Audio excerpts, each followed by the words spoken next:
All right, I think we're all set to go. Dr. David, thank you so much for that very nice introduction. I very much appreciate it, and welcome everyone.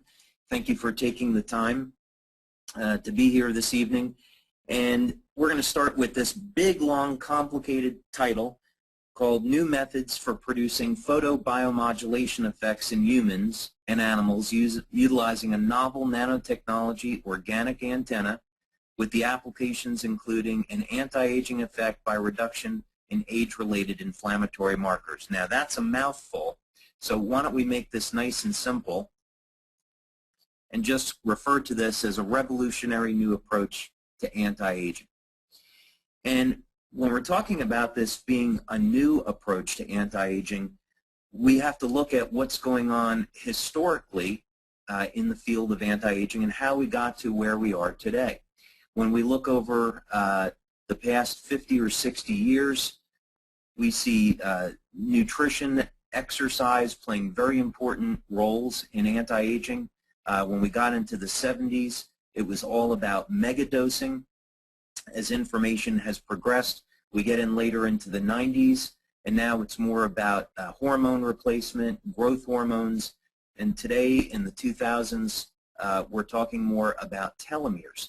But the common thread between all of these approaches is that it predominantly relies on the biochemical approaches or biochemical mechanisms within the human body. And what Dr. Haltiwanger and I are going to be presenting this evening is a radically new approach which takes advantage of the biophysical properties of the human body. Now, I'm really going to be focusing in on one aspect of our technology, which is anti-aging, and then Dr. Haltiwanger, in about an hour from now, is going to be getting into tremendous detail on how these mechanisms actually work at the cellular level, at the genetic level, how we can get specific genetic expression by using bioelectrical and biomagnetic switches that already exist within the cells. But the important thing to know is that with this technology, we're able to activate biochemical mechanisms utilizing a biophysical phenomena. So let's start with photobiomodulation first. Some of you may or may not be familiar with this, but photobiomodulation describes how we can activate or stimulate photoreceptors within the cell. Now, this is a new and emerging area of medicine. And when we talk about photobiomodulation, it typically describes low-level light therapy or low-level laser therapy. There's some type of active electronic device that is applying very low levels of light to the skin, and in turn, this will activate, let's say in one example, production of ATP within the mitochondria. So here's a few prior art devices. This could be infrared energy. It could be a very narrow band of energy, such as what we find with lasers. But in any case, we're taking an active light source and we're applying it to the body for a therapeutic effect. And here are a few examples of products that are on the market.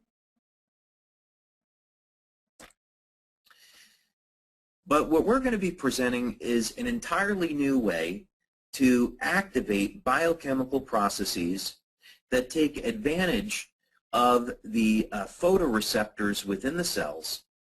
But this technology overcomes all of the disadvantages that are inherent in low-level light therapy. Now, LifeWave technology, instead of being an active electronic device like a laser, is going to produce low-level light by utilizing what we refer to as a nanoscale organic antenna. And the beauty of this is that the power supply or the power source for this antenna is body heat. So you take a LifeWave patch, you apply it to the body, and it starts to emit very low levels of light that will activate specific biochemical processes within the body. This method is incredibly efficient, it's very convenient, and unlike laser therapy, the cost of an application is very low and very affordable. Now, when we started the company in 2002, I started the company in 2002, and then Dr. Haltiwanger joined me in 2003, and then we began our marketing and distribution in 2004. The very first product that we had was designed to elevate fat burning, and this resulted in a product which we call Energy Enhancer, and this product was our very first one. We had a tremendous success with it. We started marketing in the United States, and then we began to listen to our customers and our members, and they started talking about anti-aging or potential anti-aging applications for the technology. So one by one, we started to develop new products that could produce anti-aging effects, and specifically this evening I'm going to be focusing in on one of our products called LifeWave Eon.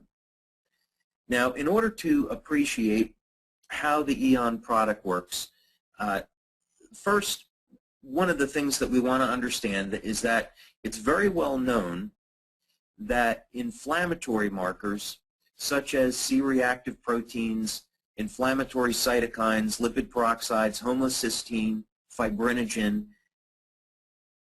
when levels of these inflammatory chemicals are elevated, we can get effects of accelerated aging and a shortening of the lifespan through breaks in the strands of DNA.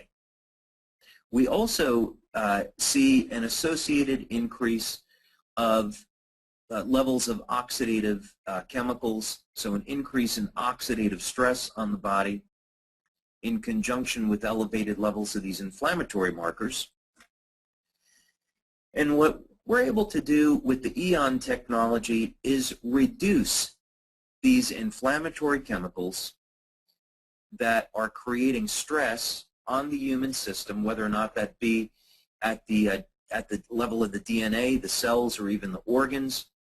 And by reducing inflammation, we are able to achieve an anti-aging effect in a very new and valuable way. Now, Deepak Chopra, I'm sure you've all heard of. He's a medical doctor here in Southern California. He states in one of his books that most people think that aging is irreversible, but we know that there are mechanisms in the human body that are regenerative in nature, where we can actually reverse some of the signs and the symptoms of aging. Now, traditionally, there's a 5,000-year history of yoga, breathing techniques, and meditation in India, which have been used to slow down and even reverse some of the effects of aging. But we want to see if we can use modern technology. Most of us may not have time to meditate, so maybe we can have modern technology provide a solution. Now, before we get too far into this, I want to give you an example of what's actually possible with LifeWave, because at the end of the day, we're not talking about something which is speculative. This is not something that we've just done on mice and we're hoping to apply it to human beings in the near future. This is something that we have been working on for 10 years. We've been at market successfully with this technology for the past 8 years. We have over 60 clinical studies. So this is real, and it's being used by people today to help provide very dramatic and very real anti-aging benefits. Now, while the vast percentage of clinical studies that we perform are on human beings, we actually have several studies which we have performed on animals.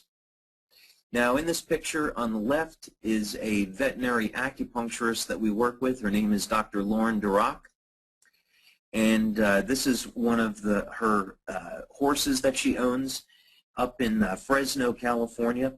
The name of the horse is Center. And as you can see, it's a very old horse, 31 years old. And this is a picture of Center as of December 2010. Now, this is what happened after only 6 months of using our new Eon patch. And do a comparison, there's the horse before and after. So as you can see, there's been a very, very dramatic change. So how is this possible? Well, one of the diagnostic techniques that we use in our clinical research, and there are many diagnostic techniques that we use. I understand many of you are medical doctors on the line with us tonight. We do use conventional blood, urine, and saliva testing. I'm going to be getting into detail on a new pilot study that we just performed recently. Dr. Haltiwanger will be getting into even more detail. But in addition to traditional blood, urine, and saliva testing, we also use other techniques, and one is medical infrared imaging, or the older word for that, which is thermography. And thermography can give us a clue as to why such a dramatic transformation or such a dramatic anti-aging effect can take place. So the above image was taken of a horse in one of the clinical studies that we've done, and these areas of red, purple areas are abnormal heating in and around the heart, and this would indicate potentially a chronic condition. Now, this is what happens after only 20 minutes of applying the LifeWave Eon patch.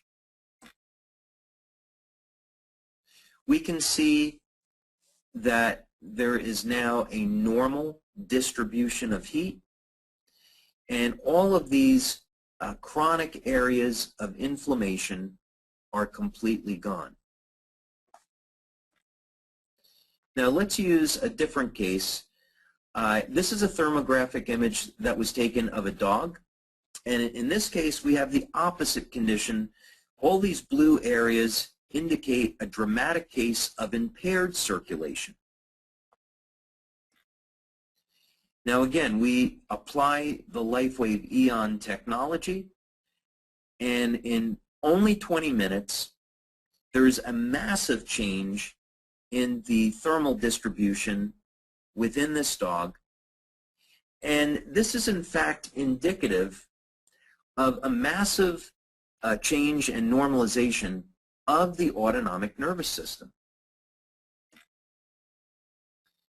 Now, as I mentioned, the vast majority of our clinical studies have been on human beings. This would be an example of someone that was experiencing pain and tension in their upper neck and shoulders, and as well as their lower back. And this example again shows how with only 20 minutes of applying our technology, we can have a massive reduction in inflammation and pain. So this individual would have experienced a significant reduction in pain, as well as a significant improvement in range of motion. So what's going on here? Well, we had conducted a clinical study with a biofeedback expert, Dr. Tom Budzinski, and what we wanted to do was look at and measure the sympathetic and the parasympathetic nervous system and find out when the LifeWave Eon product is applied to the body, do we have any changes that occur in the nervous system? And this would be important because, as Dr. Becker pointed out in the 1960s and 1970s in his book, The Body Electric, it is the bioelectrical properties of the body that, in fact, control the biochemistry.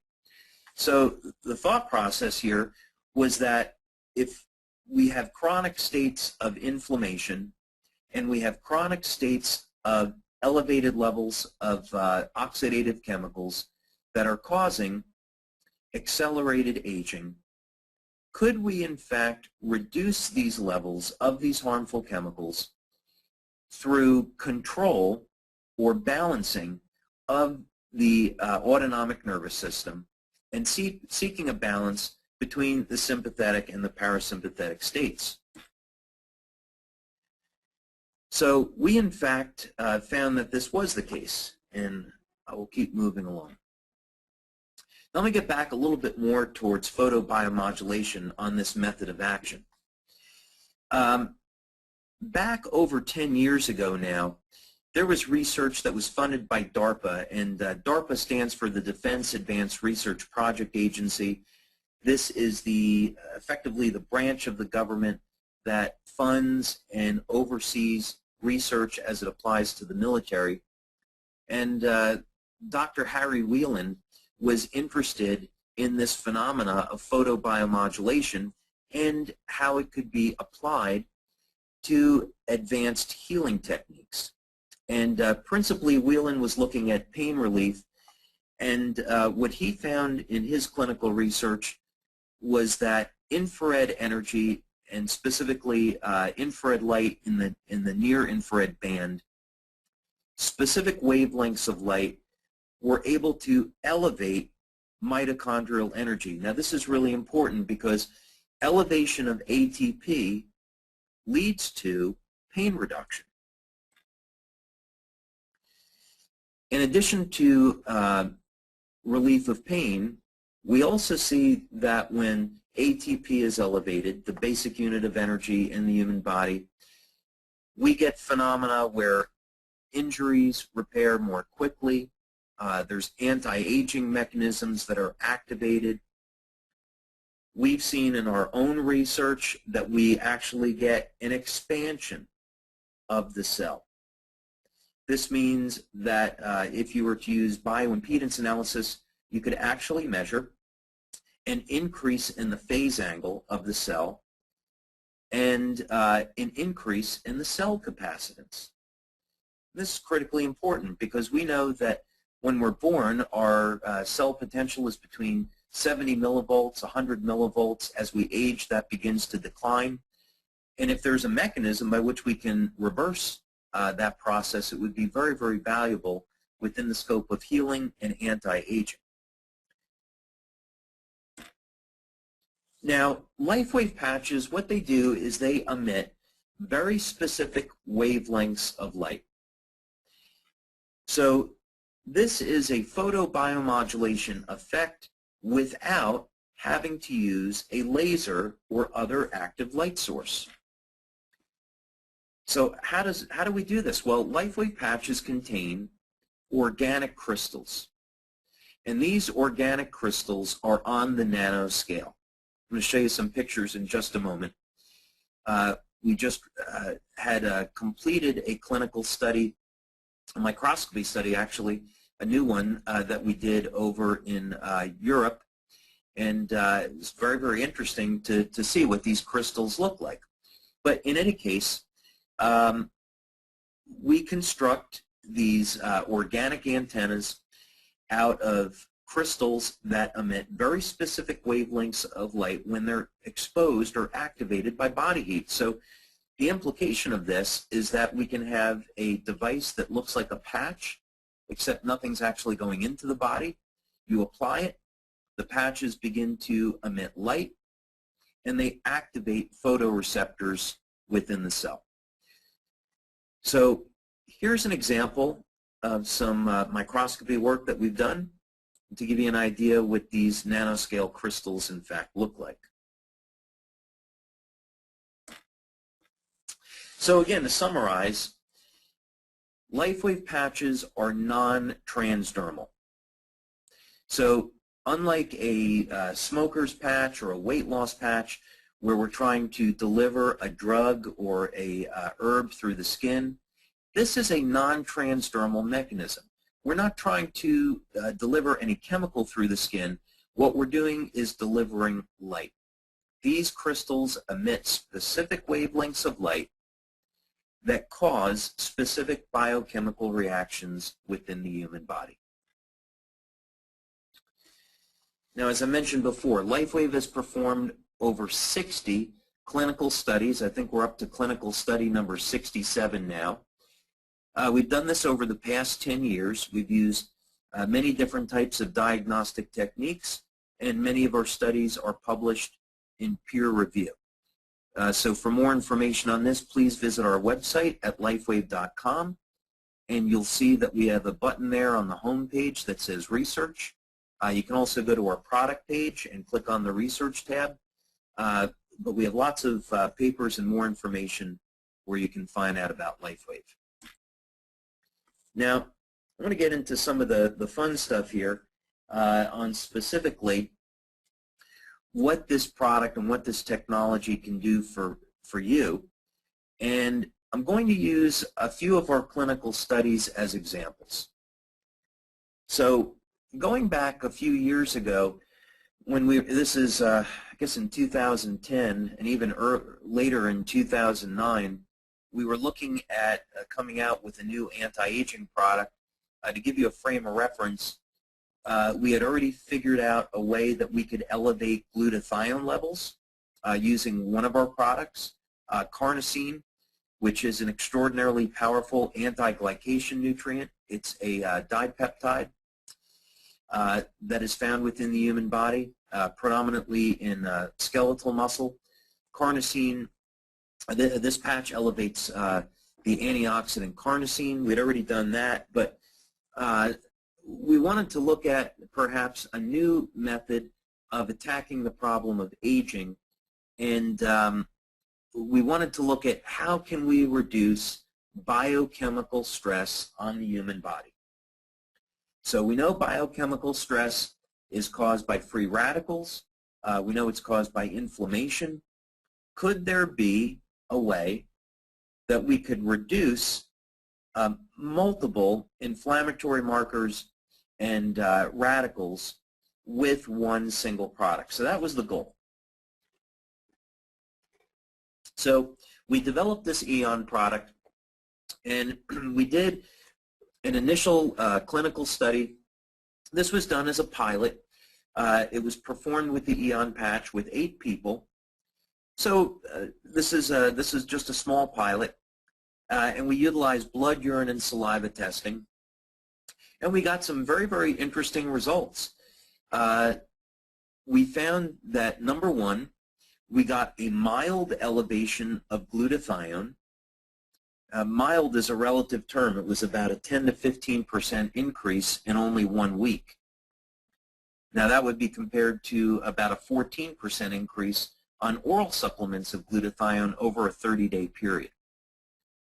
But still, by our terms, this would have been a mild increase in glutathione. We saw a mild increase in superoxide dismutase, and perhaps more significantly, an increase in DHEA levels, which you know is the fountain of youth hormone. So we're very excited about these initial results. Now, we also saw in our saliva testing that there was a balancing of cortisol levels. It seemed that if people had high levels of cortisol, they declined. If they had low levels of cortisol, they came back up. So we saw that was a very interesting phenomenon. Now, of course, we wanted to look at inflammation.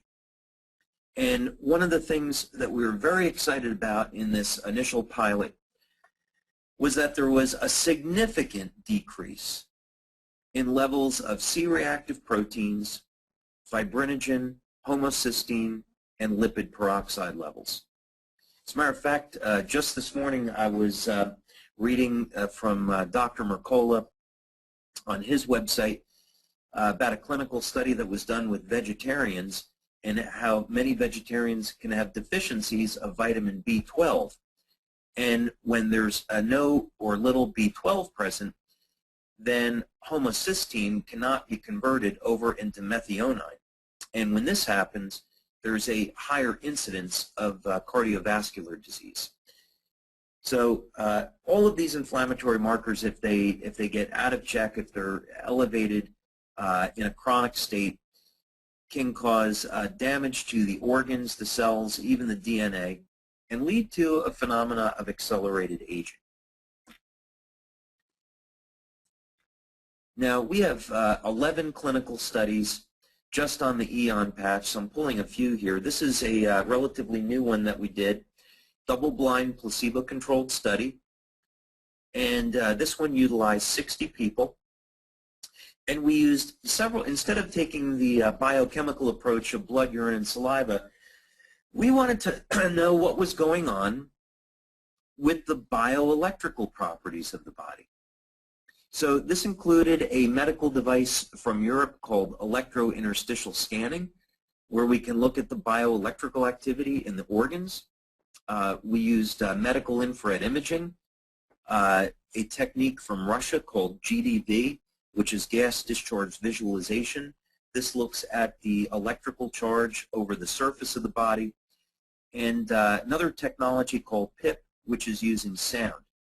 Now, the results of this study using bioelectrical analysis also indicated reduction in inflammation, reduction in oxidative stress, and a significant improvement in the bioelectrical properties of the human biofield.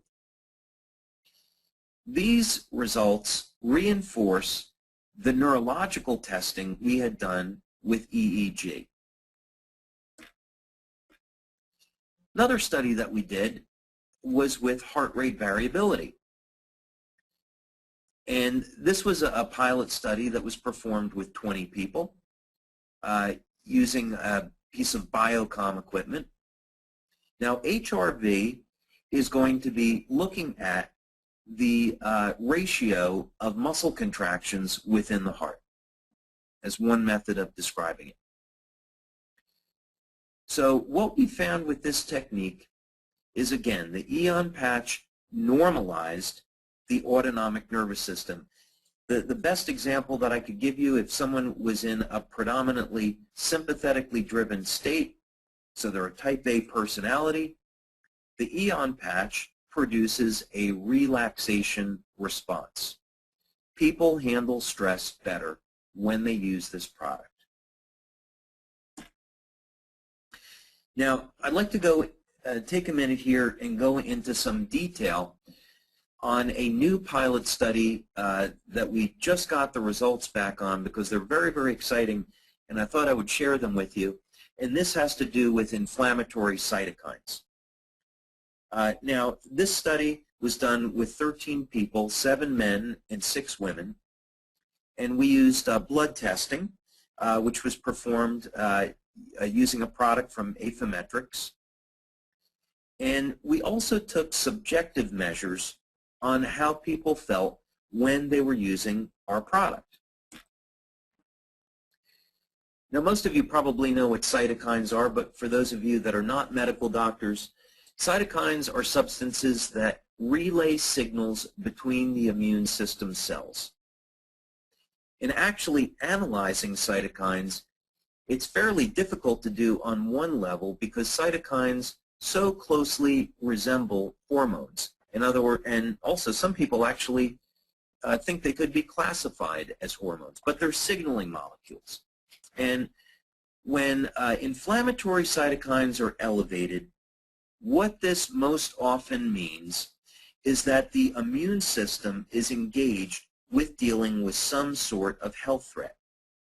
So on the surface, we would want to say, well, great, you know, if the human body is being invaded by some type of virus or bacteria or cancer, we want to be able to destroy that invading organism. That would be fine. However, when the antioxidant system is stressed, inflammatory chemicals like cytokines can get out of control, and they can actually damage healthy tissue in addition to the organism that they're trying to attack. So we need to be able to keep these inflammatory markers under control. So here we go. If inflammatory cytokine levels can be reduced, then this could be an indication that the health threat to the body has diminished. So we may actually get an improvement in the immune system. So what we did was we collected 76 human serum samples, blood samples, and they were processed. And the study was primarily concerned with whether or not our EON patch could decrease inflammatory cytokine levels. So this test was fairly simple. We used blood draw number 1 as a baseline. Of course, when we get into pharmacological testing, we'll use a much longer baseline period, say 10 days. And then after the first blood draw, patients were treated with the EON patch, and then 4 additional blood draws were collected, 1 per day, to monitor what was going on. Now, statistical comparisons were first made between the immune signaling molecules, which were referred to as the analytes, and then they were observed concentrations at each consecutive blood draw. So there were about, I guess, 100 or so inflammatory chemicals that were looked at, and specifically what we saw were a total of 5 molecules that were reduced. 3 molecules achieved statistically highly significant reductions. And again, just for the purpose of clarity, these 3 molecules are inflammatory cytokines. Now, the other 2 molecules, statistically speaking, achieved significant reductions. Not highly significant, but significant reductions. 2 additional inflammatory markers. Now, interestingly, the subjective information that was acquired during survey all showed highly significant improvement. So people that were using this product, what did they feel? Well, they had more energy. They stated that their thought process was more clear. They had better mental focus. They recovered from exercise. They didn't get as fatigued. And after exercise, there was a reduction in muscle soreness and pain. So there was a very real and perceivable effect from wearing this product. People's quality of life improved. Now, the average reduction in all 3 inflammatory cytokine levels was an amazing 96% in only 5 days. So let's use an example. Let's say that someone was suffering from a disorder such as arthritis, and this individual had tremendous pain and inflammation.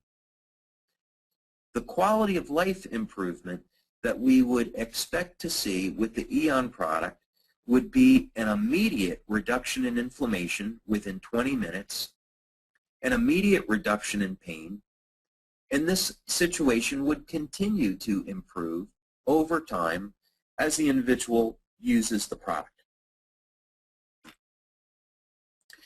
So the EON patch demonstrates an improvement in general health, and over time, through reduction in chronic inflammation that we all experience because of daily stress, a very powerful anti-aging effect.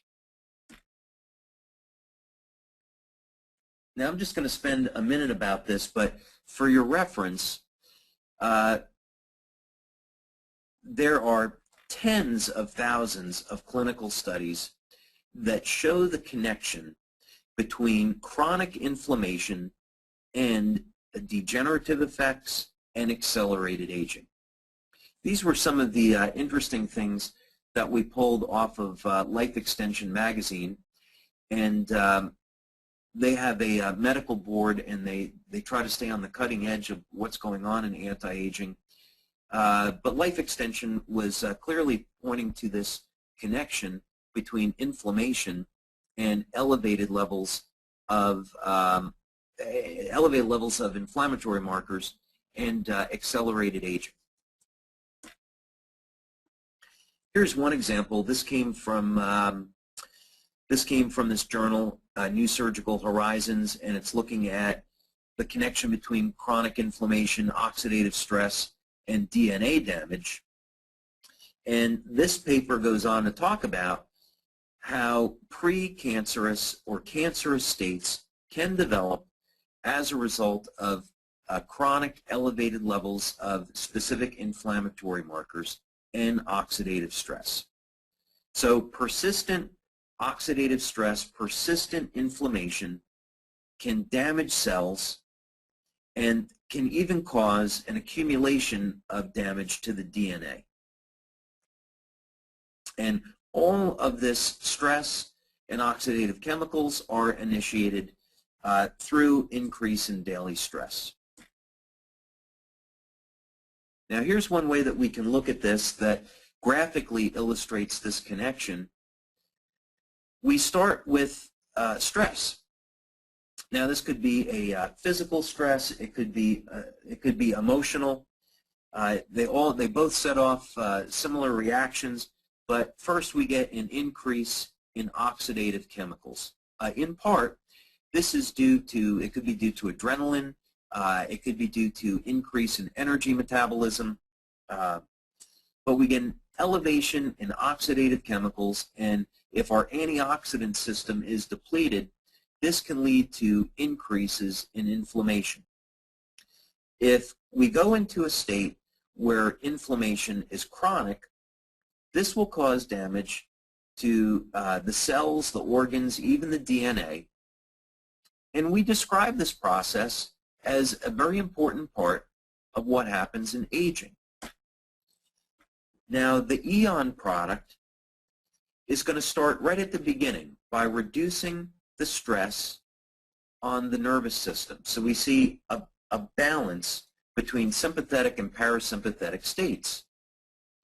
As a result, we get a decrease in oxidative stress. This is something that we would normally get through supplementation of antioxidants, but we've got a new way of doing this now. And when we get a decrease in oxidation, we're getting a decrease in inflammation.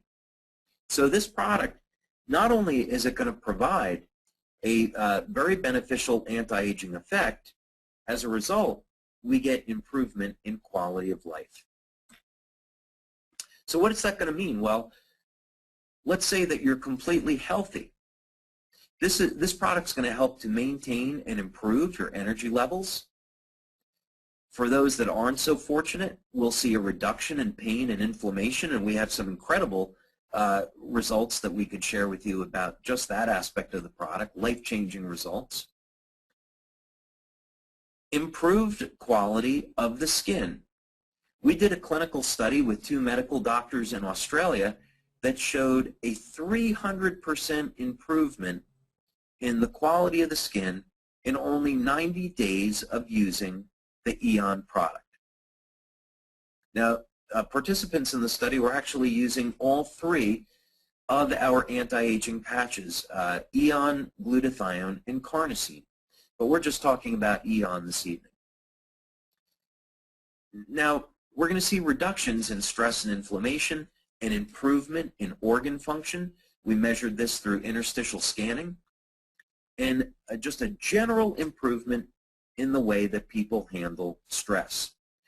So even though this is anti-aging, and we sometimes think of anti-aging products maybe as having some type of benefits in the future, what's great about this product is that it provides you with real and tangible benefits today. Now, low-level laser therapy or low-level light therapy is expensive, it's time-consuming, you have to have an electronic device. So let's say you're sitting there thinking, well, this is all great, but how difficult is it to use? The beauty of this, because we've got these organic crystals in a patch, you simply apply the technology below your belly button, or most people prefer to use it behind the neck where most people carry stress and tension. It takes less than 10 seconds to apply, and it works all day. So when you get up in the morning, You simply apply the product to the back of the neck and you go on your way. It's no more complicated than that. Okay, well, Dr. David, that would conclude my portion of this presentation. So again, I'd like to take this time to thank you for organizing this. And now I'm going to hand this over to Dr. Haltiwanger. Hello. It's kind of hard talking with no audience to participate, so these are somewhat interesting ways of communicating. I'd like to start off by talking about the fact that the body has an energy field that permeates all parts of the body and extends out into space. It's been called different things, the electrodynamic field. The current terminology is called the biofield. And you can actually look that up in index in PubMed, and it's now an official term. And this standing energy field, in my opinion, comes about as a result of the chemical reactions that are taking place in the body. If you have a chemical reaction where A and B are interacting and C is created, what you're doing is you're moving charge. When you move charge, you basically create an electrical current, but you also create a magnetic field. And in biological terms, it's called a thermomagnetic field. And this field, in my opinion, is a result of the accumulation of all the biochemical reactions that are taking place in the body. And each reaction that takes place, there's different wavelengths or frequencies of energy that are being released. So the accumulation of these total wavelengths or frequencies is basically the sum of the entire biofield. And people are looking at this as an information system, and it's also involved in pattern formation. I became aware of this back in 1971, and I started thinking about it then, how the field of energy is involved in creating the patterns of how the body's materials line up and interact with each other. It's too much to go into on a short seminar like this, so we'll have to move past that. Oh, let me see. There we go. Let's start off with looking at how the body is composed of electronic components. Research has shown that the biological molecules and structures of the body are primarily liquid crystals. So we have the cell membrane lipids, the DNA, proteins, enzymes, cholesterol, and even water has liquid crystal properties. And liquid crystals have very unique characteristics. They have the ability to organize and store patterns when exposed to an electrical field. So I think it's important to recognize that we have electrical fields, a dynamic electrical field in the body, and then there are smaller subfields present in the various tissues and organs. And each cell has its own electrical field. And I don't think it's an accident that the materials that the body is made of has the ability to form patterns and organize in a self-assembly process in electrical fields. I think this is a natural part of how the body is, or all organisms are composed of electronically active materials. So we see that we have an electrical field is going to be involved in the pattern of interaction of these different substances. Now, if we look at this top part, we see this is my dynamic example of a protein made up of a liquid crystal protein. And the blue around that is water molecules. So we find that the materials, the proteins inside the cell, outside the cell, the DNA, and the membranes, are surrounded by layers of water, what they call them polarized multilayers. And this will affect the configurational state or the folding state of the proteins and the materials. It will affect the electrical properties of these materials. So water in the cell is in basically two major forms, unbound water and bound water. And the bound water is interesting. If we take this picture here of the saran wrap, Can y'all see my little arrow? Yes, we can, Doc. Okay. Yes, we can. I muted myself. Okay, let me go over here and get a different one. Let's see. Okay, we take this saran wrap. This is basically plastic wrapped around a cardboard tube. If we look at the cardboard tube as this protein molecule here, we see that there's organized layers of water molecules around it. And so this is another example here of these layers of water molecules around these proteins. And so a protein has a primary structure, which is a chain of amino acids, and there's charges on the backbones of these amino acids, like positive and negative. And the way that the charges line up will cause the protein to fold into secondary, tertiary, and quaternary structures. And so these patterns that are created by the interaction of the material with the water is involved in creating the electronic properties and the configurational or structural states of these materials. This is why dehydration is so important, because if you're dehydrated, your proteins, which conduct electricity throughout your body, become less conductive. They actually become electrical resistors. Now, David mentioned the concept of an electrical potential or membrane potential. This is a model of a cell membrane. This is two layers of fat molecules lined up, and these are proteins that extend through the membrane. This is called a transmembrane protein, and these are glycoproteins that are stuck on, these are sugar moieties, sugar molecules that are stuck on these proteins, and they create what are known as receptors. However, biophysically, these are also electromagnetic antennas, and each receptor structure will respond to a different frequency or wavelength of electrical energy. So we see that we have the lipid molecules, and between, on either side of a membrane, we have different levels or concentrations of minerals. And on the inside of the membrane, you have potassium, magnesium, and on the outside, in the bloodstream and the interstitial fluid, primarily is sodium and some calcium. So we have a little bit of sodium, we have some calcium, and the differences between these materials, this layering of minerals on either side of the membrane, this forms an electrical component called a capacitor. So we find that the membrane structure is such that it's an electrical unit, and there's a voltage potential called membrane potential between the inside and the outside of the membrane. On the inside, it's negative, and so we call this the membrane potential of a normal cell is about 70 millivolts, negative 70 millivolts. Now, if you added all that up into a lot of surface area, you find that's about 10 million volts per meter of material, which is a lot of power. So we find the membrane is a permeable, selectively permeable barrier that maintains the concentration of minerals on either side of the membrane, and that creates the electrical potential.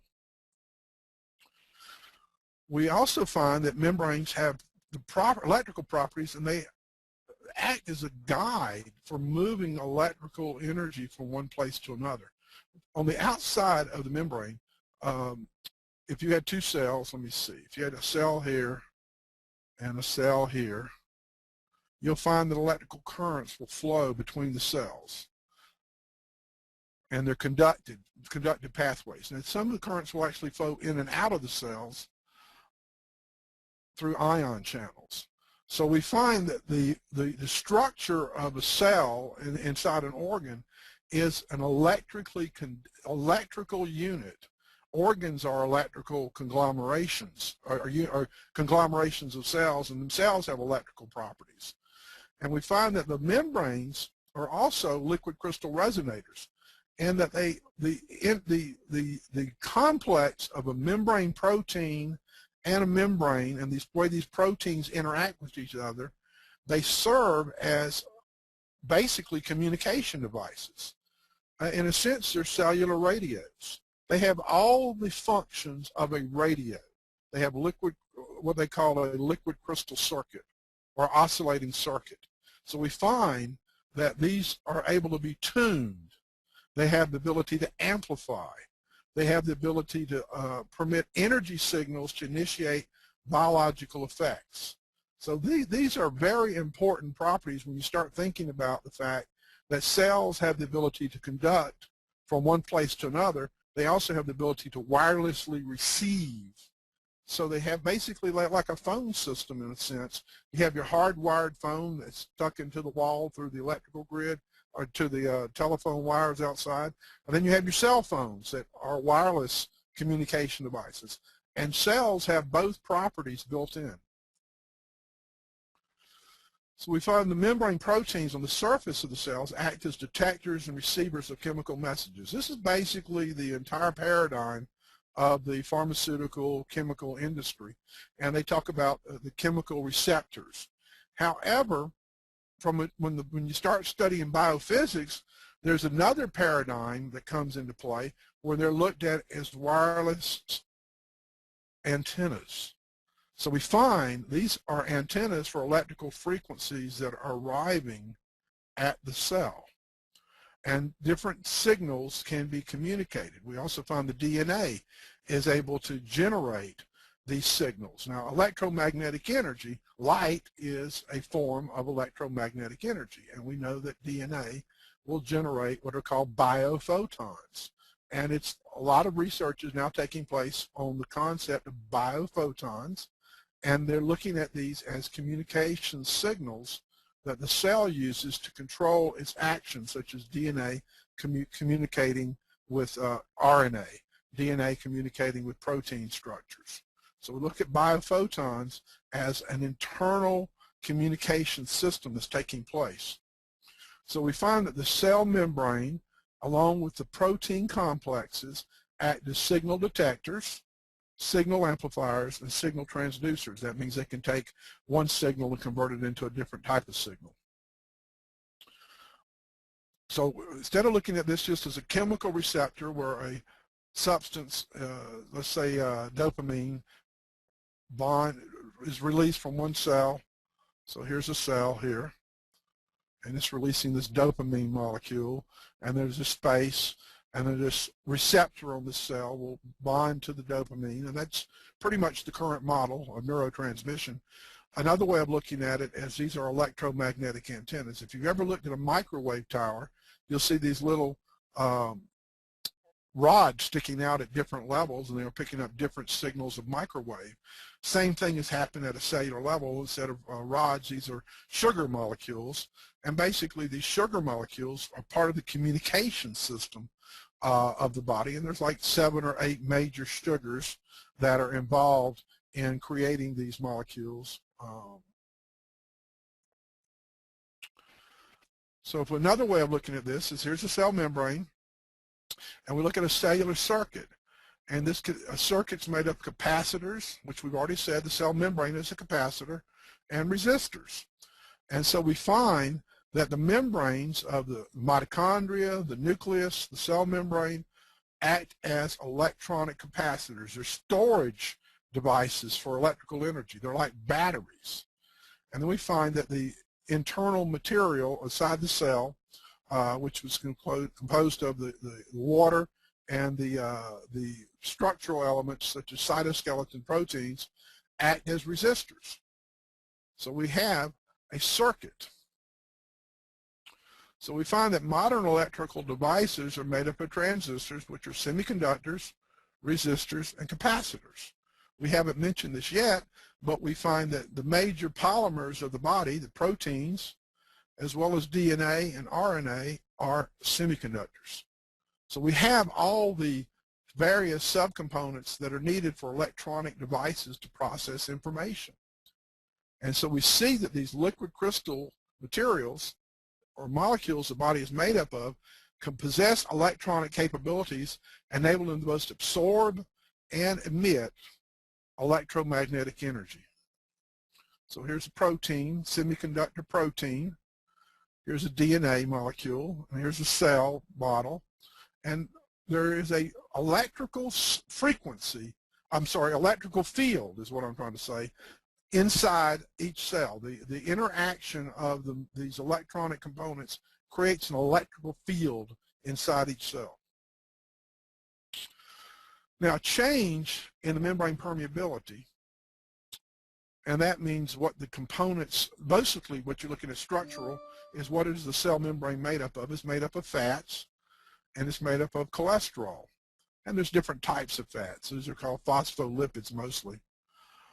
And then you have cholesterol. So cholesterol is a natural component of the cells.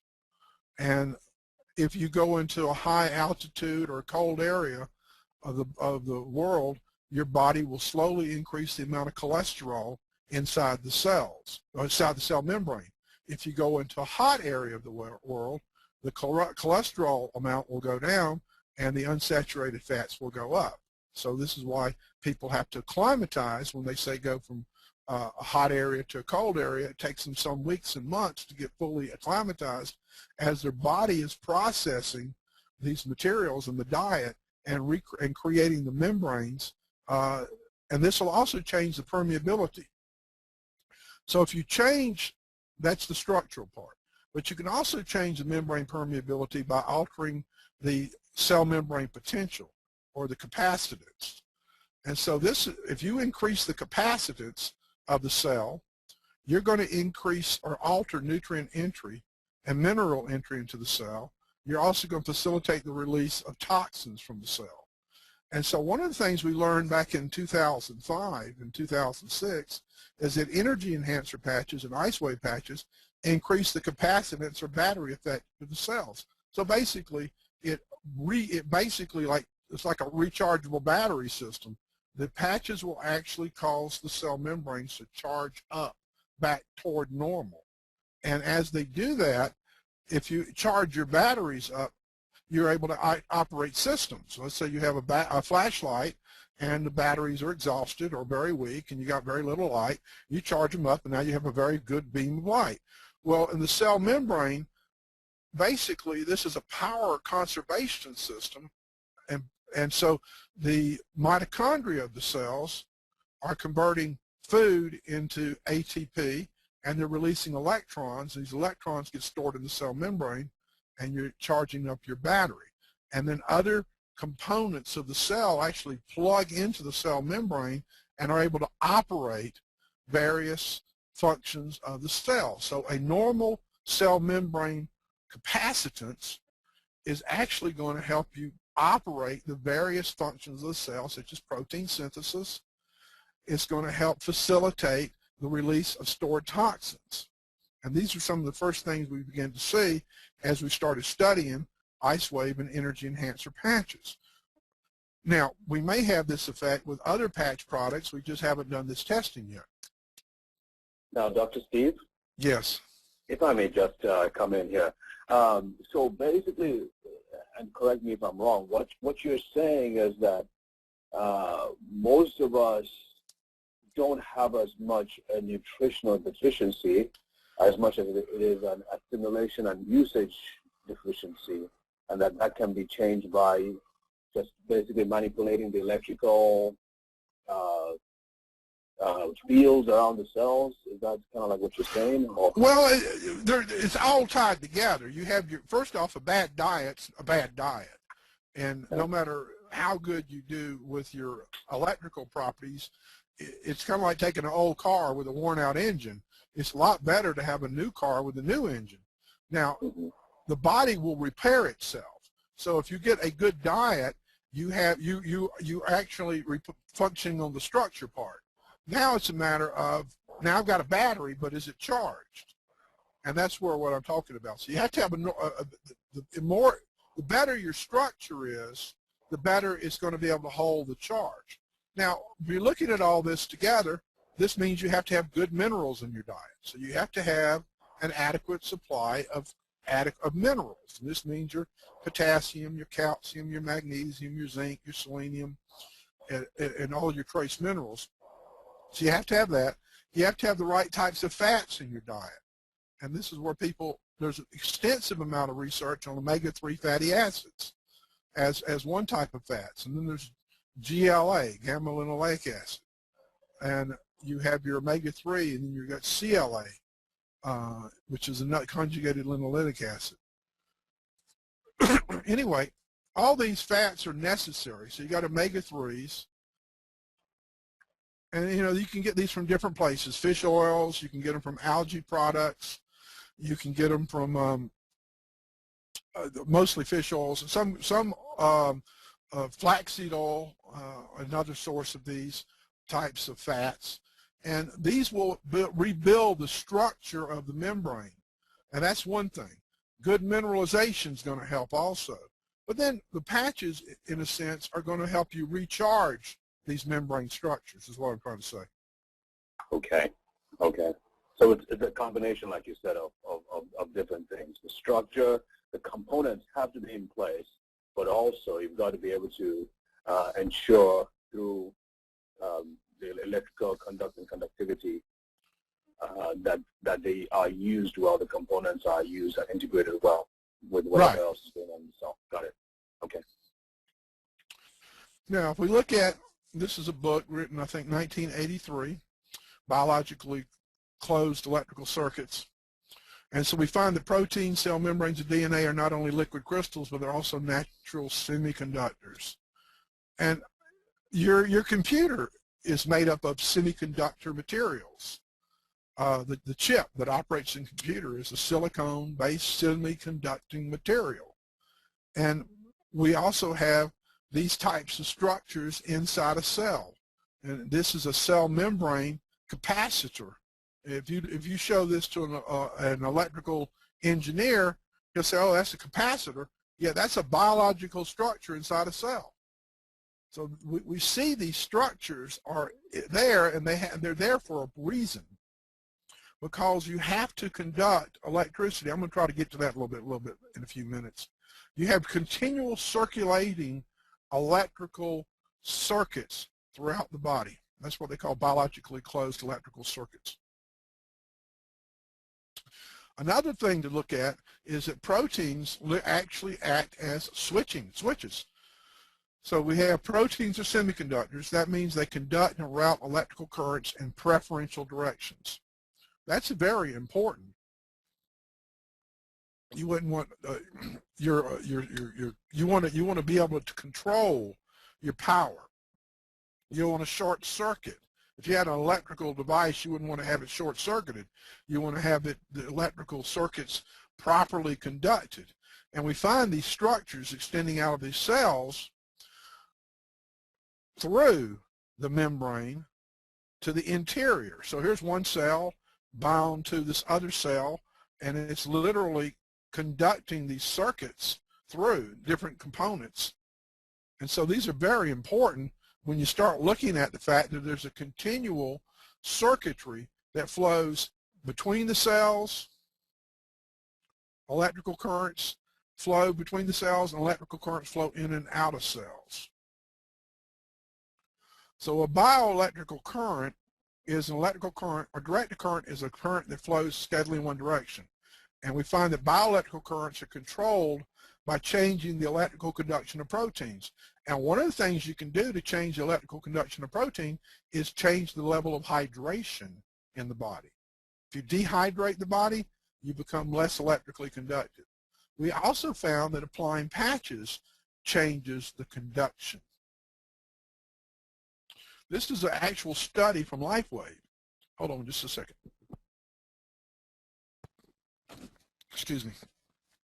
We looked at skin conductance readings at 4 acupuncture sites. We looked at lung 1, pericardium 6, stomach 36, kidney 6. And we showed an increase in conductance after the application of energy patches. So this is before, after, before, after, before, after.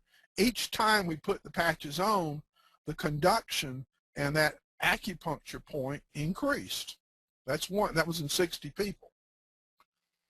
Another part of this study, which we feel is probably even more important, is each time an energy patch was placed on the body, the level of skin conductance increased with each application. So the first time we put patches on, the conductance went from here to here. Yet when they measured the second one, it started out higher and went higher. The third time it was the patches taken off, put on a different spot. It started higher and went higher again. And the fourth time, it was higher to start with, it went higher again. So each time the patch was put on and then replaced and then put on again, the conductance reading increased with each application. This means that we were improving the circuit flow. Now we find that the lipids of cell membrane separate these minerals from one side to the other. And this is my example of a vortex. I don't think first off, remember this, all energy moves in spirals. That's the only time I'll probably say all in anything. But that law has never been violated by anything I've ever studied for 30 years. All energy moves in spirals. If you look at spiral galaxies, if you look at water going down a drain, if you look at winds moving on a plane, you'll see it's all spiraled. Okay, anyway, look at a tornado, look at a hurricane. Okay, now because charged ions can only cross the membrane through ion channels, controlling the ion flow gives the membrane an electrical conductive property. It actually is a controlling mechanism. So the ability to regulate the permeability of ions allows for a bioelectric circuit to continually occur throughout the body. You have these channels, you have minerals moving in, and you have minerals moving out through others. And so you have a continual cycle or circuit of electrical flow in and out of the body. Now, this is my theory of how energy enhancer and ice wave increase skin conductivity. Scientists have shown that the presence or conduction of bioelectromagnetic currents drives the chain of healing and repair. And two German scientists, Dr. Neher and Dr. Sackmann, won the Nobel Prize for their work using something called a patch clamp technique, which allowed them to detect electrical currents, very weak electrical currents in the cell membrane. And they discovered these tunnel-like structures called ion channels control the passage in and out of positively charged or negatively charged particles called ions. And research of this electrical charge has allowed widespread understanding of cell pathology, as well as the ability to explain the effect of microcurrent, nanocurrent, and picocurrent levels of electrical stimulation for healing. So my thinking is that if you're looking at, say, an ice wave patches, and there's a negative patch here, and you have a positive patch somewhere else, you're actually creating a current, and you're actually affecting this through these ion channels. Why do I say that? Because I have seen people get out of pain in 2 seconds, sometimes even less. I have patched over 4,000 people for pain, and I have had hundreds of people that I put, say, a negative patch somewhere on their body, and then I take my hand and I'm going to move the white patch and I put it down, and before I take my hand off the white patch, they're already out of pain. Now that is too fast for a chemical reaction to taking place. So it has to be a field effect or an electrical effect, because I know of no mechanism that can work in 1 or 2 seconds in controlling pain.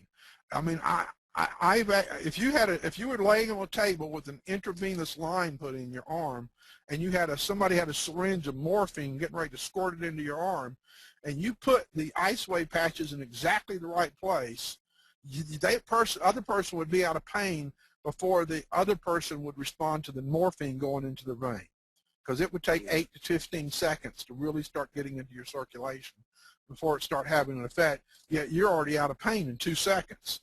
So that, in my opinion, it has to be an electrical mechanism, and this is how the electrical mechanisms of the body are put together, through the membranes, which have an electrical property, the proteins that have electrical properties, and these ion channels that basically help control the electrical properties of the cell. So that's fascinating. So we're going to try to study this in the future, but it may be 4 or 5 more years. But right now, this is my current working theory of how to explain an almost instantaneous pain relief. Now, not everybody's going to have that effect, but if you hit the right spots on a person, you're going to see, if you patch up 100 people, you're going to have a couple of people out of that 100 that are going to be like, am I supposed to respond this fast? and they'll start looking at you and getting a weird response. What I tell everybody when I'm patching up with pain patches is I said, this is an electrical mechanism and it can act very rapidly. So you don't be surprised. Sometimes people have a fast response, sometimes they don't. But it's like if you go turn on your lamp, you don't wait 15 minutes for the light to come on. It's either on or not on. And so we're looking at an electrical mechanism. So if I hit the right spot with these patches, you might notice a very rapid effect. So I try to warn them ahead of time that I'm looking for an electrical mechanism, because it's hard for somebody that's been in pain for a long time to suddenly be out of pain in a couple of seconds and make sense out of it. They think it's all in their mind, but it's a real phenomenon. All right, we'll move on. But the question is, Doc, first of all, that's fascinating. This is really fascinating stuff. But is that sustained as long as the patch is on, or do they get used to it after a while and the pain comes back while the patch is still on? Sometimes the pain comes back. But we've had some people that have been in pain for months, and they got out of pain after 1 or 2 applications of the patches. The pain didn't come back. It all depends on, there's different reasons to have pain. There's different processes taking place in the body. And I can't tell you which group of people are going to have the rapid response, but sometimes the pain comes back. You have to put on a new pair of patches, or you have to move the patches to different locations. There's a phenomenon that occurs in some people, we call it chasing the dragon, where you put the patches on one place, the pain goes away, but it moves to a different spot. Now, if you think of a water hose, and this is flowing, so this is the electrical current flows like a water in a water hose, and so the current's going to flow, but all of a sudden, if you got a kink in the hose here, the energy tends to back up in a sense. So the pain was here, you got out of pain, and the circuit started flowing, and it hit another spot, and it backed up again. So it's like these electrical charges are building up over here, and there's an excess buildup here. So it moved from here to here. So you move the pain from here to here. And that's, so what you often can do is just move another patch and put it over the new pain spot, or move the old patches and put it on, or put a third patch on here and often get rid of the pain. Because that's a phenomenon we call chasing the dragon. So basically it's like you have a water hose and it's got a lot of kinks in it. It's got a kink here, and it's got a kink here, and it's got a kink here. And this is the electrical conductive pathways aren't properly open. Now let's talk about that from a point of view of a global perspective. And there's a question is, how can an energy field accelerate the healing process? So from what we've talked about so far, one reason a tissue heals slowly, because the channels of communication that normally connect that tissue to the rest of the body are not properly functioning. And we're not necessarily referring to blood supply or the nervous system connection, but we're looking at an older evolutionary system that's present in even simple animals. It's called the collagen network. The body is, the most prominent protein in the body is collagen. And collagen actually is an electrical semiconductor. It's basically an electrical grid. So it's your power grid. And also it's an information grid. It's kind of like a telephone line and a power line all together. So we look at, for an injury to be repaired, let's say you have an injury over here, what you have to do is you find that tissues some distance away are actually going to be sending electrical signals to that injured tissue. And it's going to do through these channels of communication, what we call these biocircuits. Biocircuits. You can also call it bioelectricity. I'm not a very good writer with this mouse here. So biocircuits. So what you're trying to do is you're trying to open these circuits, as well as the concept of inject essential messages. So what we're doing with the patches is we're actually improving the conduction, and we're also wirelessly transmitting signals wirelessly. I'm not sure how to denote a wireless transmission. So the patches are actually sending signals and opening up these biocircuits, but also sending a wireless transmission to it. So it's like a cell phone in a sense. And this is going to facilitate the body's natural repair systems. So when in summary, the body's proteins are semiconductors, and the entire fabric of the body, including the interior of the cells, are semiconductors. This means that we find that the body is an electronic communication network that has the ability to detect and conduct energy and information, to store information, and to process signals. So when we look at an unhealthy or injured tissue or painful tissue, over time they become less electrically conductive. So this is how a microcurrent therapy would work. If you had an old injury, let's say you've injured your knee, and you've had this chronic problem with your knee, and you put some 10-unit pads or microcurrent pads and hook them up to an electronic device, and you turn on this device, it would send an electrical signal that would transmit from one pad to the other and go through the knee. And that has been used by physical therapists and doctors for decades. And that's called the original was called TENS unit, transcutaneous electrical stimulation. But the newer technology uses weaker current, a weaker signal. In the sense the body is less is more. The less strong the signal, the better it's received. So these biostimulation electrical therapies, they use low currents, will stimulate cellular physiology and repair. So the research on microcurrent therapy shows if you put a microcurrent device on an area that's injured, you're going to increase protein synthesis, you're going to increase ATP production, you're going to increase the replication of the cells, DNA repair, and DNA replication. So you have three important processes going on that's going to be involved in healing of the tissue. Now, it's my opinion, based on our research, that the patches, especially energy patches and ice wave patches that have a positive and negative patch, act as microcurrent devices, except we're not putting an electrical current into the cells. We're causing the cells underneath the patches to stimulate, to activate and produce their own normalizing electrical current. So that's what's happening, is the patches are causing the cells to produce the current. But we're not so this is a natural way. So it's actually more healthy, in my opinion, than an electronic external device, because we're normalizing a process that's supposed to be there. That's fascinating. This is an example of the circuit flow. So we find that ice wave and energy patches create a biocurrent which, when applied, and one effect is they charge up cell membrane capacitance.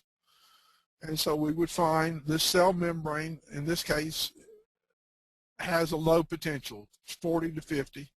And once we patch the person up and that area starts getting stimulated, the membrane potential rises, say 70 to 100 millivolts. And all of a sudden, you're going to find you're going to increase your production of ATP, and you're going to increase your release of toxins coming out of the cell. And this is what we started seeing back in 2005. We started seeing people, when we put on energy patches, would get metallic taste in their mouth, or chemical taste. And when we tested them, we found they were putting out larger amounts of heavy metals. And this is called a detoxification reaction. Now, we've since seen the same process happens with glutathione, with silent nights, with Eon, through different mechanisms. It's not, but sometimes it's because we increase an antioxidant production in the cell, and that facilitated the release of toxic waste. So there's different mechanisms involved with different patch products, but one of the things we've seen is we increase the voltage potential of the cell membrane. Now, with ice wave patches, you cannot see the conductive circuit, so we have to move the patches around to create a current flow between the positive and negative patches. So in addition, the normal pathways are disrupted in dysfunctional tissue, so what might be a positive zone might be a negative zone, and vice versa. And so what we're looking at is, let's say here's a painful area right here. And this is what's called a bracket technique. And we pick a spot, and we put an ice wave positive above or around to one side of the pain, and we put a tan to the other side, and you go, how do you feel? And they go, I don't really notice anything. So then you move the patch here, and they go, oh, I don't notice anything. Then you move the tan patch here, and they go, yo, I'm out of pain. So you finally found a spot where you got an electrically conductive circuit reestablished. And so if you hit that spot the first time, 2 seconds later, they're out of pain. Now, most of the time, it's going to be a minute or 2 or 3 or whatever as you're finding the right location. Another way of applying the patches is to put the brown patch on the pain spot. So here we have the pain spot, and we take the white patch, and we say we move it above. And they go, how do you feel? No, I don't notice anything. Well, how about when I move it here? Not really. And that's just how fast I'm moving them. So I usually put a piece of tape on it and then move it here. Then I move it over here and go, how do you feel here? A little bit better. Oh, okay. Is it better here or here? Oh, it's much better the second place. Are you out of pain? No, not really. Oh, okay. Well, how about if I move it here? Oh my God, I'm out of pain. So it's a matter of finding the right circuits, and since you can't see them, recognize that the tissue is electrically conductive. So if you find a circuit that's normal, you can get the signal between the patches. Now, acupuncture points are one way of doing this. They're entry points to the body's electrical system. Acupoints are skin areas with high electrical conductivity. They overlie connective tissue, semiconducting liquid crystal proteins. What am I trying to say? Basically, an acupuncture is lying on an electrical transmission line. So you have an acupuncture point, and underlying it is an electrical circuit, or electrical transmission line. So you stimulate the acupuncture point, and all of a sudden you create an electrical signal through the normal conductive material. And that's basically what you're doing. So we find that the proteins of the body, they have semiconductive properties. They're piezoelectric. That means if they're stretched, they'll actually create an electrical signal. This is why people move, exercise, or dance, or stretch, or yoga. They feel better because they're actually activating these circuits through stretching the tissue. Pyroelectric means they'll respond to heat. This is why some people respond to hot packs. This is why some people respond to moxibustion. They're also photoelectric, which means they'll generate electrical currents by light. So they have some interesting electronic properties when you start looking at the fact that the materials that the body is made up of has the ability to conduct electricity when their pressure is put on, when needles are put in, when light is put in, when heat is put in. This is why there's so many different types of acupuncture modalities out there, from laser acupuncture stimulation to electrical stimulation to pressure stimulation to heat stimulation. So we find that the meridians are electrical circuits, and the acupuncture points have greater electrical conductance than nearby tissue. We also find that disrupting the energy conduits disorganizes the electrical control system. So you want to be able, let's say the system's broken here, you want to be able to create some kind of bypass and reestablish a circuit flow. This is an example of, say, a nerve cell. Here's the nerve body, here's the axon. And if you look at it, basically you have an electromagnetic field. Since the electrical current is flowing through this axon, a magnetic field is created around it in space. It would be kind of like a squash in a sense. So it's three-dimensional. It's not two-dimensional like this. So we find that the bioelectrical properties of nerve cells and proteins create the meridians and electromagnetic fields. And electromagnetic field blockages disrupt the balance of energy flow and the functioning of the whole system. So correction of blocked energy flow is beneficial. One of the things we've seen is improved nerve conduction. We've had one study that was done in Italy that found improved nerve conduction, and we've seen hundreds of people who've had different problems with loss of sensation in a limb or an arm or a leg or or they have problems with what's called a drop foot. They're one of the nerves is in damage and they can't lift up their foot, and we put patches on, and they regain some of these functions. And so, in my opinion, one of the things we're doing is improving nerve conduction. We don't completely understand why that's the case, but this is an observation that I've made from looking at hundreds of cases. So stimulation of acupuncture point could be done by pressure, by needle, by magnetic field, by electrical field, or a light or photonic energy. And we're going to basically change the charge of cell membranes, and we're going to change the conductivity of the underlying polymers, the protein hyaluronic polymers that connect the tissue cells and the circulation. So this is basically your biocircuit. And so we find, because we can change the cell's battery function and we can renormalize tissue electrical currents, we can start improving functions in the body, including organ function.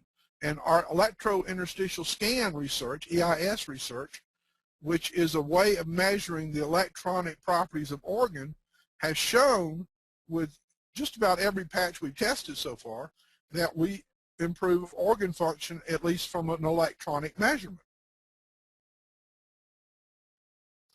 So we find that biological electrical currents will flow in these semiconducting proteins through all parts of the body into the interior cells. So we find cells are wired in from the outside to the inside. There's what's called a cytoskeleton. And so we find that they're completely wired into the body. So I'm not talking about red blood cells and white blood cells that are floating around. I'm talking about solid organs. Solid organs are wired into a hardwired communication system that extends down to the deepest part of the cell, down even to the DNA, down to the mitochondria, down to every portion of the cell. There is an electrical circuitry that is tied into. So it's basically solid state chemistry. So LifeWave patch development incorporates an advance in the management of bioelectromagnetic energy with the recognition that every cell and system of cells operates with bioelectromagnetic energy of specific frequencies. This has allowed David Smith to tap into bioelectromagnetic processes. So we find the patches are able to absorb wavelengths of light that come off the body out of the infrared band. And there are materials in the patch that David showed you, these little crystals. And basically, the patch is a liquid, is a crystal radio set. And if you want a physics term, you can look up a crystal radio set. So patches operate on many of the principles of crystal radio sets. And they basically, a crystal radio set, if you've ever built one or you look them up, you can find that you can actually pick up radio signals and you don't have a battery. You're using a crystal and using this to transduce energy from one form to another. So what happens is the crystals will absorb this infrared energy and then will transmit a frequency into the body. So basically it's like radio stations.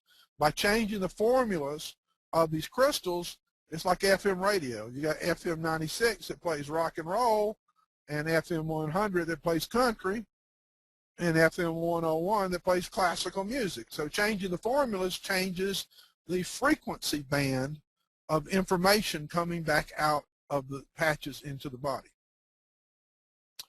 So we find that these specific materials absorb and reflect specific infrared wavelengths. We know that the human body radiates infrared energy in the range of what is called, it's 1,000 to 20,000 nanometers, or 1 to 20 microns. The FDA has recognized that specific wavelengths of infrared produce desirable effects such as pain relief. And multiple research programs have demonstrated that wavelengths of light can produce other physiological effects such as cellular proliferation, wound healing, and elevation of energy production. David's extended that also to include improved antioxidant production as well as improved sleep. So we'll find that these materials, go ahead. Yeah, that was just fascinating. That was just fascinating. Quick question here. The part about light therapy, are we talking about the different colors of light can produce different kinds of effects? Yeah, that's not what I'm talking about. That is a true statement.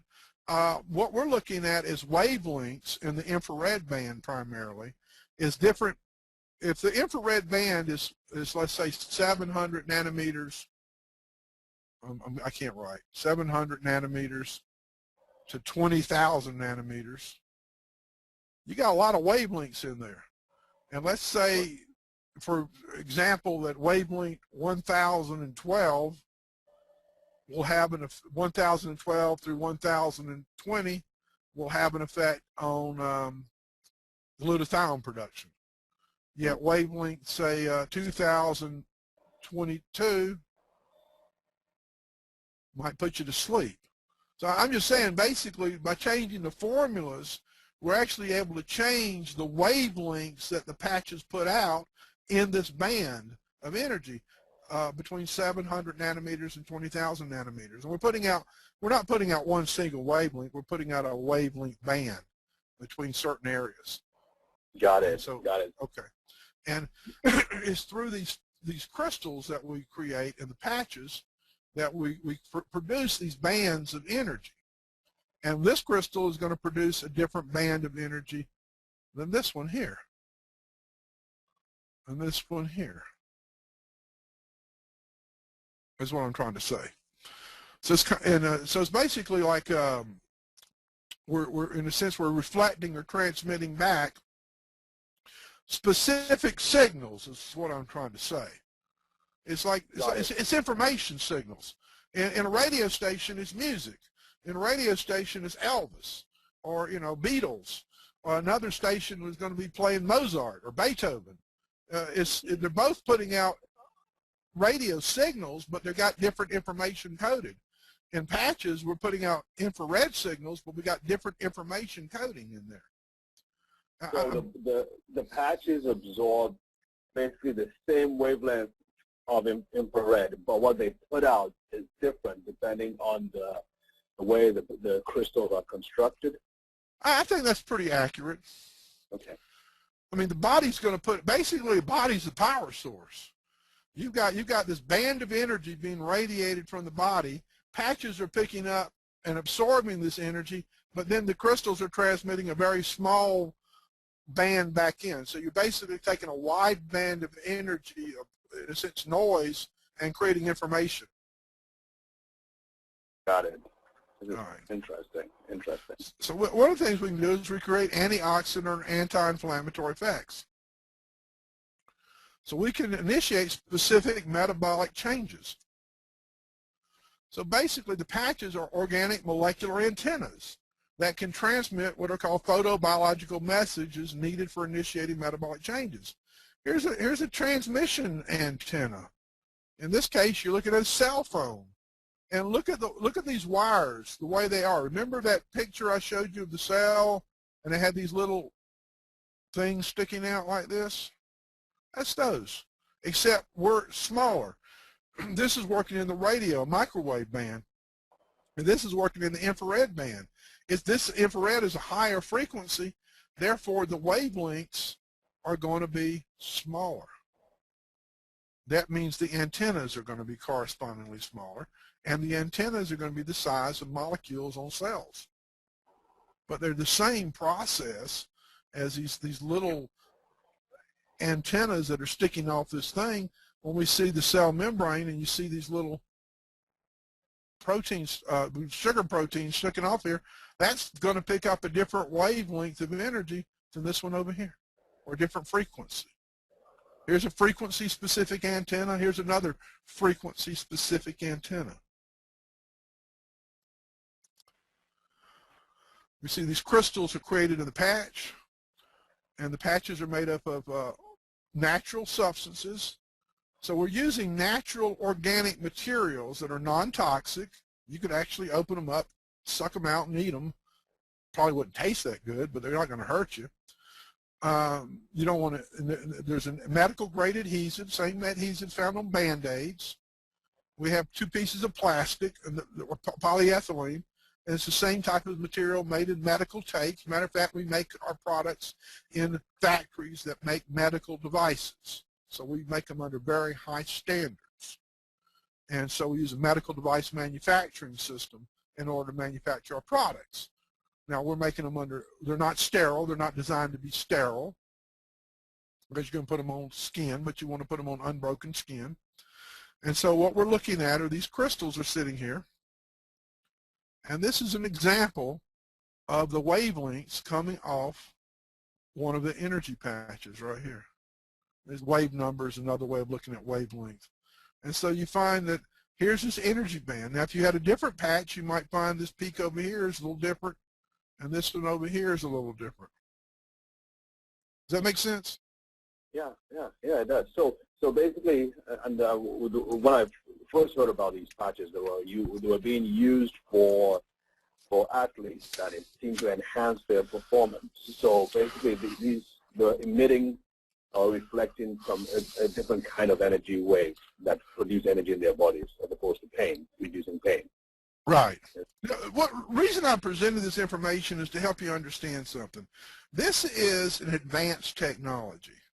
This is an advance very similar to how cell phones were an advance over hardwired phones that stuck in your house. As a doctor, I carried a pager for many years because I had to be able to be, the hospital had to be a way of getting in touch with me when I had patients in the hospital. Yet when cell phones came into, but pager, you had to leave, take this thing, and then you had to go to a phone that was plugged into the wall and call the hospital. Then cell phones came around back in the late 80s, early 90s, and all of a sudden we were freed up. We could go do things, go out and not have to be stuck in one place by phone, but still had access to communication system. So cell phones have completely changed the way business and people conduct their lives nowadays. I mean, most people that have kids or teenagers, the kids have a cell phone so you can stay in contact with them. But that didn't exist 30 years ago like that. And so what I'm trying to say is a cell phone is a major technological advance. The patches have many of the functional properties of a radio or a cell phone, except what we're sending in are signals that the body is already adapted to receive. It's designed to receive these signals. So we're actually using electrical materials that are natural substances so that the signals are an exact match for the human body or animal bodies. And this is the same process. Go ahead. So because every human being is an electrical conducting being, these patches will or should work in every instance, provided they are used properly. Yeah, they should work as long as the person is properly hydrated and has adequate mineralization. We have found that the patches do not work well if a person is dehydrated. And that already explained that the hydration is important for the normal electrical properties of the cells and the tissues to function. Second, the minerals are important to the electrical properties of the cell. So if a person is severely minerally deficient or severely dehydrated, they're not going to have an adequate response. So now, those would be the two things you would look for if the patches aren't working as well as they should. Right, that in the wrong location. Wrong location, got it. That's user error, so to speak, right? Right. User error, okay. Now, patches, in a sense, are similar to laser communication that's used by the military. They're using light beams that they're putting information on that they can transmit from one place to another. Basically, we're doing the same thing. We're using light as an informational carrier. Now, I want to go over this for a minute, which I think is really important. There's something called the scaling law. And the scaling law, or scaling phenomenon, basically means that the same processes exist at all levels. So if you look at go to the ocean and pick up a shell on the beach, say a nautilus shell, you'll find a spiral shell. You go to a telescope and look up into space, you'll find a spiral galaxy. If you look at the cell, you'll find spiral proteins, galaxy, shell, proteins. It's the same mathematics are involved. The thing that's called the phi ratio. Basically, you'll see the same pattern all the way. Now, these are sunspots. Here, and you'll see the sunspot erupting, and this is the magnetic field lines. Now, let's say this is the surface of the body. Here's one acupuncture point. Here's another acupuncture point. Here's another acupuncture point. If you study this from a biophysics point of view, you find that acupuncture points, there's this whirls of magnetic energy that comes out of the body and enters. And that's how acupuncture is similar to sunspots on the solar surface. You have these magnetic field lines that extend out into space. Because remember, it's an electrically conductive tissue, and electrically conductive tissues have magnetic fields, and this is how the magnetic field presents. I think that's important to recognize that the same phenomenon exists at all levels. So we found that ion patches will enhance parasympathetic activity, which reduces stress, and they found that they've been most effective when placed on acupuncture points over skin areas that are electrically positive. That's why ion patches placed on the right side of the body or on the midline on the front or the back. These are more electrically positive points. Our heart rate variability study, Then the left side, so the right side is positive, the left side is negative. Is that a in rule? general, in 95% of people, although some people are polarity reversal. And sometimes you'll find the person won't respond until you put the patch on the other side on the exact spot because their polarity is reversed. Interesting. So the autonomic nervous system has two components. They have a braking component and an accelerator component. And so you don't want to be constantly under acceleration because that's a state of stress. And so when we put the ion patches on, we found that the body would go into a more relaxed state. It would go into a parasympathetic swing. And so this is less stress. So they elicit an enhanced parasympathetic response. And that allows the body to rebalance itself. And so that can cause a lower heart rate or more relaxed blood vessels or reduced tension. Doc, do you Now, have a specific video where you address this in the short video format, the parasympathetic response? Oh, I don't know. I mean, there may be some around. I mean, I've been talking about these things in various, I don't remember making one particularly of that. I think we did one on Eon, so there may be an Eon video that we talked about it. Because, I mean, everything is fantastic, but that's because people can relate, especially to the whole sympathetic parasympathetic thing, showing them how these patches actually balance that out specifically. That would be huge. Well, we've got papers on this. We've got them on the website about showing this research. But right. Let me talk to you about how resonance works for a moment. You know, like how can a wireless technology work? Okay, here's a tuning fork. It worked earlier. I'm not going to do it today. All right, it's tuning fork. If you strike this tuning fork, it'll cause this other one to vibrate if it's the same. Let's say this is a middle C tuning fork. So if you place two tuning forks at the same frequency near one another and strike one, the second tuning fork will vibrate because of what's called resonant energy transfer.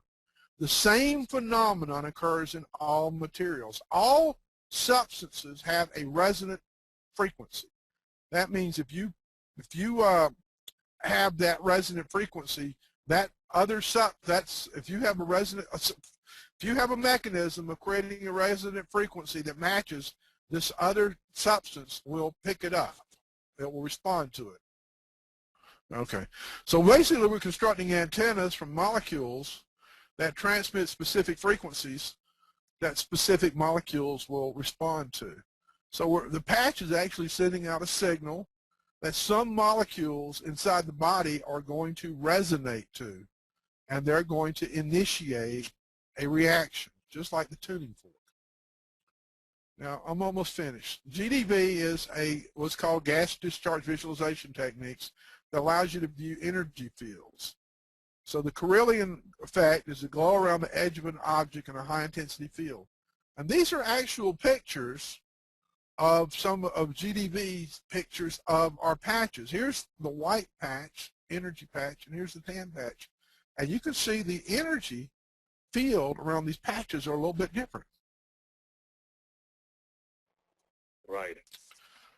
Now, if we put patches on the kidney points on the feet, on the inside of the ankles here, positive white on the right, tan on the left, and in this example we did 10 minutes later, we found that the energy field or the biofield of the person increased 73%. And so here, look how weak this field is here, and it's much stronger here. Look at how weak it's here and how much stronger it is here. Mm. And so you see this field effect has strengthened. So overall, the patches have improved the biofield of the body, which, as we talked about in the first slide, is the control mechanism of the chemistry. That's an example of the glutathione patch.